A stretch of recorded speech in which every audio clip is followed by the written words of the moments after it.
क्योंकि बहू झूठ नहीं बोलती। सुधा और राकेश के 3 बेटे थे। शादी के बाद तीनों माँ बाप से दूर रहते और सिर्फ त्योहारों में आते। माँ जी, पिताजी, अगली बार आप लोग हमारे घर आइएगा। अरे नहीं बहू, सब यही आ जाते हैं तो घर खिला खिला लगता है। हाँ बहू, तू हमेशा बुलाती है तो जरूर आएंगे तेरे पास भी। हाँ हाँ, दीदी का घर बड़ा जो है, सब कुछ अपनी शादी के बाद दीदी को ही तो दे दिया था। हमें भी दिया होता तो हम भी बड़ा घर लेते। क्यों सुनील? अरे नहीं, पापा ने सबको एक बराबर ही दिया है। छोटी बहू, क्या चाहिए तुम्हें, बोलो। वो आपके सोने की चेन वाली घड़ी है ना, वो अगर आप मुझे, तभी वहाँ मजली बहू भी आ जाती है। और मुझे ना आपका मंगलसूत्र कितना लंबा, सुंदर और भारी भी है। अरे हाँ हाँ, तुम दोनों को ही दूंगी बहू, चिंता ना करो। चलो अब खाना लगाओ, खाना खाया जाए। सभी मिलकर खाना खाते हैं कि पड़ोसन आ जाती है। अरे सुधा बहन, थोड़ी चीनी तो देना, घर में शक्कर नहीं है और मेहमान सर पर बैठे हैं। अरे छोटी बहू, चाची को शक्कर तो दे दो। अरे मजली दीदी, आप दे दीजिए ना, मैं यहाँ कम आती हूँ तो मुझे पता ही नहीं है कि सासू माँ सारी चीजें कहाँ रखती है। और तुम ना कौन सा यहाँ रोज शक्कर फाँकने के लिए आती हूँ, मुझे भी नहीं है पता। तभी बड़ी बहू हाथ में चीनी की कटोरी लेकर आती है। चाची, शक्कर आप लोगों का बड़ा सहारा है माँ जी और पिताजी को, वरना हम लोग तो यहाँ रहते ही नहीं।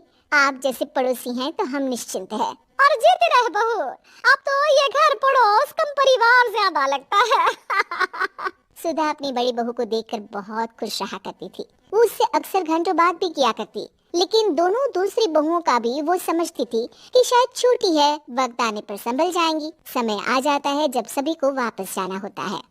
माँ जी, हम लोगों की फ्लाइट पहले है, हमें इजाजत दे। वो सास के गले लगकर चली जाती है। थोड़ी देर बाद छोटी बहू कहती है, माँ जी, मैं ना ये सोफे के कवर और चादरें ले जा रही हूँ, यहाँ तो ऐसी पड़ी रहेंगी। हाँ हाँ बहू, ले जा, और कुछ चाहिए तो बोल। और तो चाहिए बहुत कुछ, पर चलिए कोई बात नहीं, अगली बार ले जाऊंगी ना। ऐसे ही मंजली बहू भी घर का बहुत सारा सामान ले जाती है। सभी के जाने के बाद सुधा राकेश से कहती है, घर कितना सुना लग रहा है ना। हाँ, और खाली भी, तुम्हारी दोनों बहुएं सब बटोर गई। अरे ठीक है ना, हम दोनों ही तो हैं, कितना सामान लगेगा, फिर उन लोगों की नई गृहस्थी, इतना मत सोचा करे। समय बीतता है। ऐसे ही हर साल त्योहारों में सुधा और राकेश के बच्चों की बहू आते और जाते वक्त ढेर सारा सामान पैक कर कर ले जाती। लेकिन कुछ ही सालों में सुधा का देहांत हो जाता है। पिताजी, आप यहाँ अकेले क्या करेंगे, हम लोगों के साथ चलिए।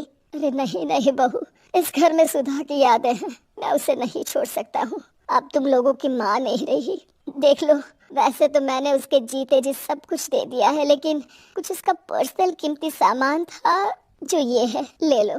सामान में होती है एक घड़ी और एक मंगलसूत्र। माँ जी ने कहा था कि वो ये घड़ी मुझे देंगी। हाँ हाँ पिताजी, माँ ने सबके सामने ये घड़ी सरिता को देने के लिए कहा था। उठा लो सरिता माँ की घड़ी। अब क्या था, छोटी बहू फट से घड़ी उठा लेती है। और पिताजी, ये मंगलसूत्र तो माँ ने मुझे ही देने को कहा था, याद है ना? वो सभी की ओर इशारा करती है। तू भी ले ले ये हार बेटा, कोई बात नहीं। मंजली फटाक से हार उठा लेती है। ससुर बड़ी बहू की तरफ देखते हैं। तुझे क्या दूं बेटा? पिताजी, माँ ने एक चीज मेरे लिए भी रखी है।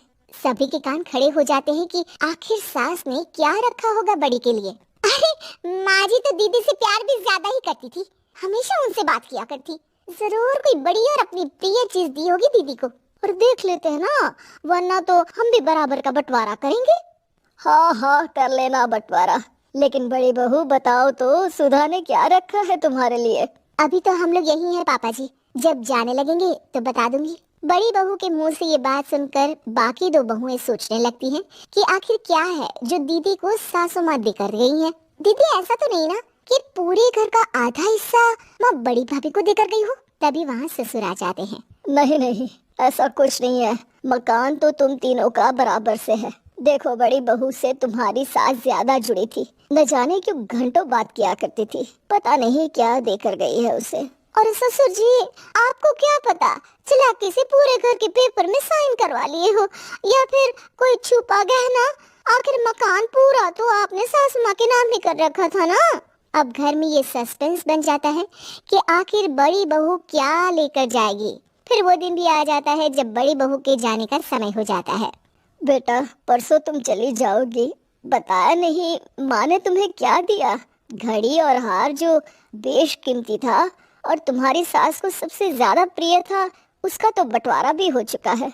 अब तुम्हारी बारी। हाँ पिताजी, आज मैं ये बात बताने ही वाली थी। माँ ने मुझे उससे भी बेशकीमती चीज दी है, और वो है आप। आपसे अधिक प्रिय उन्हें कुछ नहीं था। माँ चाहती थी कि आप मेरे साथ रहें। चलिए पिताजी। बेटा, मेरे पास तो कोई पेंशन भी नहीं है और ना ही कोई प्रॉपर्टी। लेकिन आपके पास संस्कार है पिताजी, जो मेरे बच्चे आपसे लेंगे, तो आपको ले जाने पर स्वार्थ ही है मेरा। चलिए ना पापा। सभी के सामने पिताजी बड़ी बहू और बेटे के साथ उनके घर चले जाते हैं।